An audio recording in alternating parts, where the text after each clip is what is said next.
E aí, pessoal, tranquilidade? Olha só, então hoje vamos dar um fecho, certo? Vamos fechar, encerrar pelo menos o grosso, a parte mais importante desse assunto aqui, que é o arcadismo, beleza? Que a gente aqui, ó, tá discutindo, né? Agora já focando no Brasil, né? E assim, no Brasil teve também, né, uma diversidade assim de produção, né? Produção lírica, satírica, épica. Vamos lembrar que a gente está falando também, tá, pessoal, daquele mesmo período ali, século XVIII, beleza? Então, 1700 e pouco, ó. Marco inicial mesmo no Brasil é essa Obras Poéticas do Cláudio Manuel da Costa, né? Que é considerado muito importante poeta Arcade, beleza? E essa obra, ela é lançada em 1768, beleza?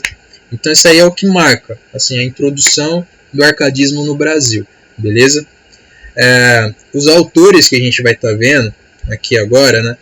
Assim, depois a gente vai pegar para trabalhar a interpretação e tal, pegar um texto específico, né? Mais o Marília de Dirceu, pegar também um texto épico, né? Enfim, desse período aí.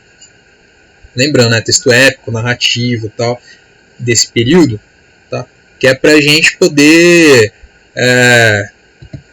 ter uma ideia, né, das obras mais importantes, do que elas estão tratando, etc. Aqui a gente vai ver as características principais, né, encerrar essas características principais, enfim, para a gente já poder começar também ali no romantismo e tal.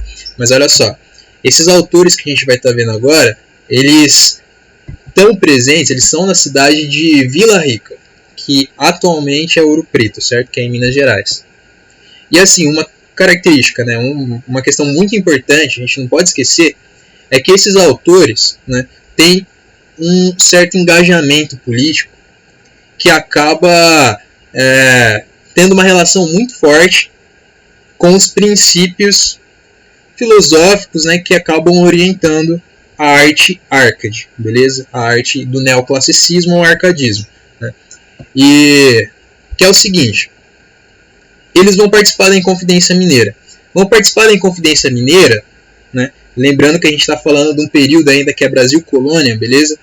Então, eles vão participar dessa Inconfidência lá junto com o Tiradentes, lembra? Então, vão estar participando desse movimento porque vão ter um alinhamento muito forte com as forças ideológicas burguesas, beleza? Essas mesmas forças, né, que vão estar desenvolvendo, que estão desenvolvendo lá na Europa, certo? Principalmente França, Inglaterra ali, tá?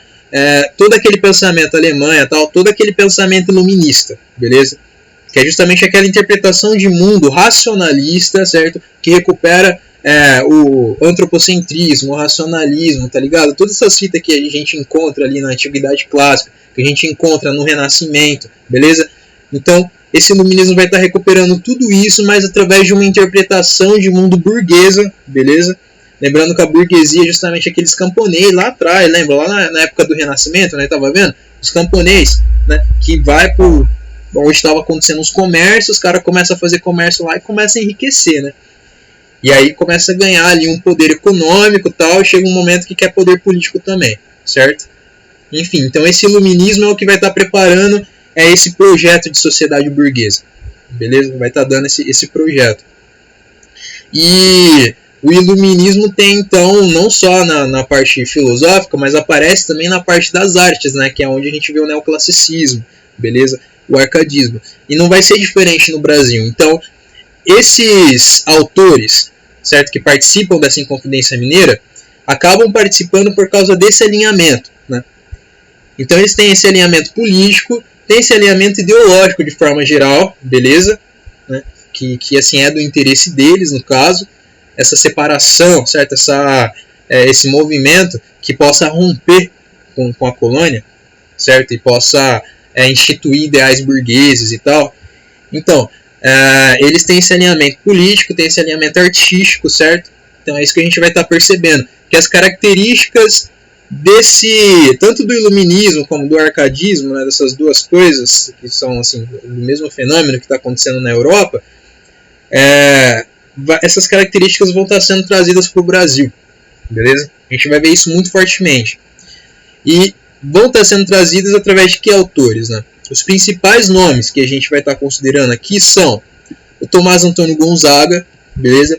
Que a gente leu um trecho ali do Marília de Dirceu na aula passada, né? E essa é a obra tipo, mais importante pra gente, assim, para efeitos de vestibular, vai ser tipo, principalmente ela que a gente vai estar olhando, certo? Ele escreveu também o Cartas Chilenas, né, que já é uma produção mais satírica, beleza? E além do Tomás Antônio Gonzaga, a gente tem também o Cláudio Manuel da Costa, que é aquele sujeito que a gente viu ali em cima, né, que a partir da confecção, né, de fazer obras poéticas introduziu o arcadismo no Brasil. Então ele é muito importante por causa disso, além de ser considerado também um grande poeta, beleza? E, pessoal, vamos lembrar uma coisa, né? Eu falei aqui, ó, Marília de Dirceu, do Tomás Antônio Gonzaga, né? Dirceu é o Tomás Antônio Gonzaga, né? Quer dizer, o eu lírico que está sendo colocado aí, beleza? Vamos lembrar que há muita utilização de pseudônimo, né? Que vai estar acontecendo no Brasil. E esses pseudônimos vão estar, muitas vezes, fazendo referência justamente à mitologia grega, beleza? Mas também como uma forma de esconder a identidade desses inconfidentes, certo? Desses sujeitos que participam aí de formativa desse movimento da Inconfidência Mineira, beleza? Então, a Cartas Chilenas, por exemplo, é uma produção, né, do Tomás Antônio Gonzaga que estabelece críticas bastante ácidas ao governador da época, né, de Minas Gerais, que era esse Luiz da Cunha Pacheco e Menezes, que ele chama de fanfarrão minésio, beleza? E ele, nessa obra, o Tomás Antônio Gonzaga se apresenta sob o pseudônimo, ele não se apresenta, né? Mas enfim, ele está ali através do pseudônimo de Quitilo, tá? Então acabava sendo muito importante a utilização desses pseudônimos como uma estratégia mesmo política, né, também, de poder estar realizando essa crítica, por exemplo, né, e não ter não ser pego assim pelas autoridades em seguida, certo? Então a gente tem aí o Tomás Antônio Gonzaga, um nome muito importante, o Cláudio Manuel da Costa, né, que acaba aparecendo com o pseudônimo de Glauceste Saturnio, beleza? O Basílio da Gama, que escreveu o Uruguai, e o Santa Rita Durão, que escreveu o Caramuru, são os dois autores que vão estar produzindo a obra épica, beleza? Então a obra narrativa aí, que é desenrolada no neoclassicismo no Brasil, beleza? No arcadismo. E é interessante a gente ver que ambos vão estar tratando de momentos fundamentais, né, dessa formação aí do povo brasileiro e tal, que é justamente da chegada dos portugueses, por exemplo. Só que eles vão estar tratando de formas diferentes, né? Vamos dizer assim que, basicamente, né, no grosso, esse Uruguai do Basílio da Gama acaba apresentando um objetivo muito mais de satirizar os jesuítas, né, de um lado, e do outro lado você tem o Caramuru aí do Santa Rita Durão, né, aqui, que acaba apresentando um oposto, né, um objetivo muito mais de exaltar essa presença dos jesuítas e tal, beleza? De exaltar a exploração portuguesa, né? Então, esses são os autores mais importantes pra gente, certo? Então a gente vai ver aqui, a gente vai estar vendo depois as principais características ali do Marília de Dirceu e depois do Uruguai e do Caramuru, fazendo a comparação dos dois, né, que acaba sendo bastante importante, vendo trechos e tal. E, assim, só pra gente ter uma ideia, né, aqui do que trata esse Marília de Dirceu, né, que ele é bastante importante, a gente tem essa obra dividida em 3 partes. Essa primeira parte do Marília de Dirceu aqui acaba apresentando as características fundamentais, básicas, que a gente viu na aula passada do arcadismo, beleza? Então tem esse culto à natureza, né? Tem esse pastoralismo, quer dizer, trazer essa figura do pastor como uma figura privilegiada, beleza? No contato com a natureza, certo? Na simplicidade, na harmonia com a natureza e tal. Há, então, essa solicitação, né, esse retorno aí, essa tradição greco-latina, né, da antiguidade clássica. Há um repúdio a uma urbanidade, né, um repúdio à vida na cidade, beleza? Mas vamos lembrar, né, que isso aí é um fingimento poético também, né, que os caras burgueses, né, estão na cidade, beleza? E aí há um culto também à simplicidade, enfim, tudo aquilo, né, vamos jogar fora todo aquele exagero do barroco e tal, essa fita, beleza, que a gente viu na aula passada. Então, a exaltação desse bucolismo, né, a construção dessa paisagem bucólica, uma fortíssima preocupação formal com o poema, beleza? Como é justamente uma característica fundamental dos movimentos de tradição clássica, certo? Uma linguagem o máximo, assim, busca ser, né, o máximo simples, direta, beleza? Coloquial. E a apresentação nessa obra, muito importante, né? Quando fala assim Marília de Dirceu, Marília é justamente a figura amada que aparece, beleza? Nesse texto, e que é exaltada, mas é exaltada de uma forma diferente, por exemplo, do que a gente vai ver no romantismo, ou do que a gente viu, né, com todo aquele teor de pecado e de arrependimento no barroco, beleza? Aqui há muito mais um equilíbrio, a busca por um equilíbrio, né, desse sentimento, beleza? E um fortíssimo grau de racionalismo, né, como é comum aos movimentos de tradição clássica, certo?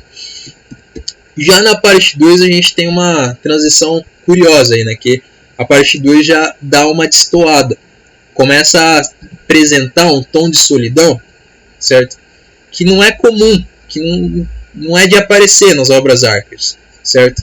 Isso aí é que o Dirceu é o momento que ele é preso, né, devido ao envolvimento dele com a Inconfidência Mineira, e aí na produção dessa parte 2 aí do Marília de Dirceu já aparece uma melancolia maior, uma solidão, certo?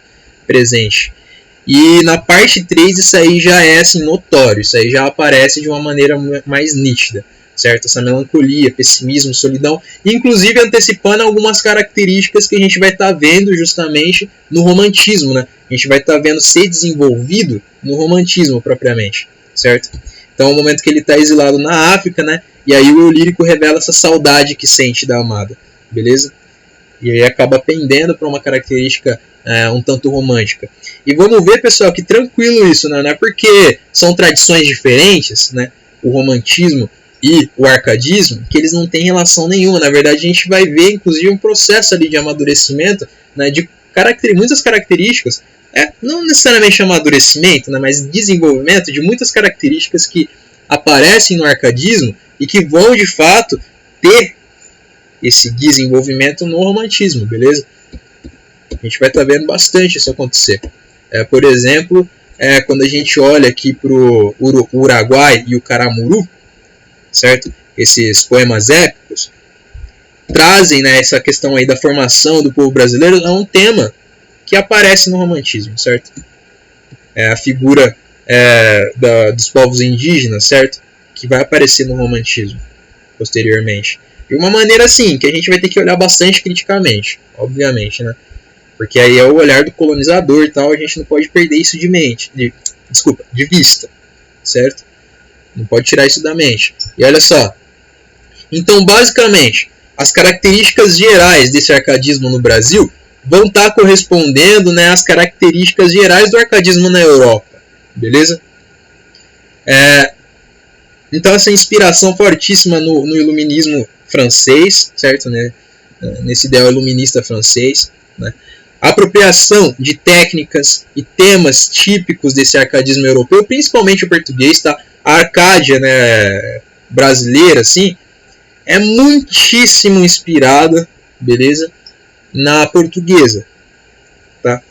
E aí, então, por que tem essa correspondência? A gente vai ver a presença nítida, né, necessária aí ao arcadismo desses elementos que a gente discutiu na aula passada, né? Inutilia, que aparece aqui com esses nominhos em latim, né? Inutilia truncar, tipo, truncar, cortar o inútil, lembra? Tipo, basicamente o que a gente vai estar vendo aí, ó, fugir da cidade, ir para um lugar ameno, né? Cortar o inútil, tanto assim na vida, no jeito, no modo de viver, tá ligado? Quanto na própria produção poética, beleza? O que é considerado inútil aí? Todo e qualquer exagero, certo? Todo e qualquer exagero que a gente via, por exemplo, no barroco, né? Se tá com alguma dúvida, alguma pulga aí atrás da orelha, volta ali, dá uma olhada em alguns, um ou outro vídeo ali que fala sobre essas características do barroco, tá? Que vai dar uma elucidada, né? Mas basicamente isso, aparece muito uma resposta, assim, né? Há uma decisão de sair daquela indecisão do barroco e optar pelo aquela indecisão do barroco, né, de ou teocentrismo ou antropocentrismo, quem tá certo, etc, certo, essa angústia, né, de estar entre dois discursos tão opostos, sabe? Não vai estar aparecendo aqui mais, né? A decisão vai ser justamente de ir para o lado antropocêntrico, né? Do antropocentrismo, beleza? Então essas características todas vão estar aparecendo e vão se integrar, assim, no final das contas, a essa ideia do carpe diem, do aproveitar o dia.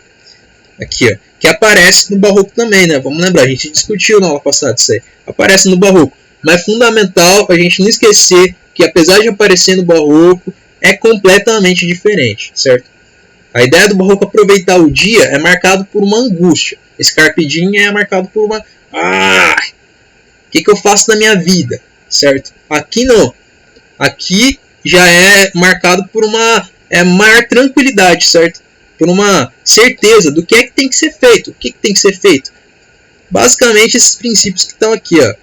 Parça, joga tudo que foi excesso, busque o equilíbrio, sai desse barulho da cidade, vai para um lugar tranquilo, ameno. Chegando lá, você vai buscar essa mediocridade de ouro, certo? Essa mediocridade mais no sentido de equilíbrio mesmo, né? Aqui, beleza? Não no sentido ruim, assim, não do ouro aqui, de ouro. E áurea medíocrita, né? Que é justamente o que? Buscar a tranquilidade e o equilíbrio da vida, certo? Não tem como dar errado. Essa é a ideia de aproveitar o dia dos caras, beleza?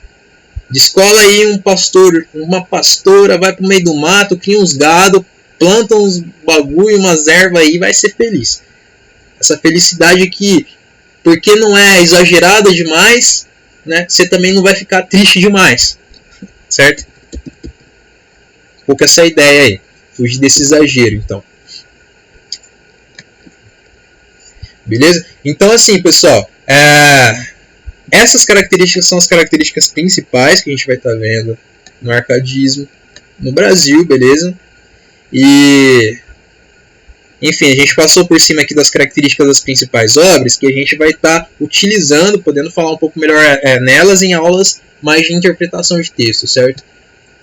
Então a gente vai ver, porque assim, interpretar texto também tem tudo a ver com a gente articular os conteúdos que a gente conhece, né? Enfim, que a gente aprende, que a gente vai vendo e tal. Mas é basicamente isso, né? É fundamental a gente não esquecer, né, que está acontecendo esse momento da Inconfidência Mineira, então, beleza? E que ele corresponde a uma intenção burguesa, né, de romper com a colônia, certo? Então, se é uma intenção burguesa, toda aquela intenção ali, né, que a gente vê no iluminismo, certo? Que a gente vê numa revolução industrial, por exemplo, certo? Que as ideias, a ideologia que movimenta esses processos, né? E inclusive que vai culminar justamente na Revolução Francesa, né? E que a Revolução Francesa justamente o que é considerado marca inicial do romantismo. Por isso que eu falei assim, né? O arcadismo e o romantismo têm uma certa continuidade, né? Beleza? Então, assim, características diferentes, certamente, mas há uma continuidade de alguns temas, por exemplo, há uma certa continuidade de um projeto, né, artístico burguês, mas que vai diferenciar por adotar uma percepção de arte que é diferente, certo? Que é drasticamente diferente. De um lado, essa tradição clássica, representada aí no neoclassicismo, do outro lado, o início daquilo que a gente lá atrás, na introdução ao movimento literário, chamou de tradição romântica, beleza? Que começa no romantismo, que é marcado por uma maior liberdade formal, em contraposição ao rigor formal que aparece aqui nos movimentos de tradição clássica, certo? Tradição romântica que é marcada por uma maior também liberdade de temas, uma maior, enfim. A gente vai se aprofundar mais pra frente. Mas por hoje é isso, pessoal, basicamente, né? E aí, até a próxima. Muito obrigado aí pela atenção, viu? E bons estudos, qualquer coisa, manda lá mensagem no Zap. É nóis!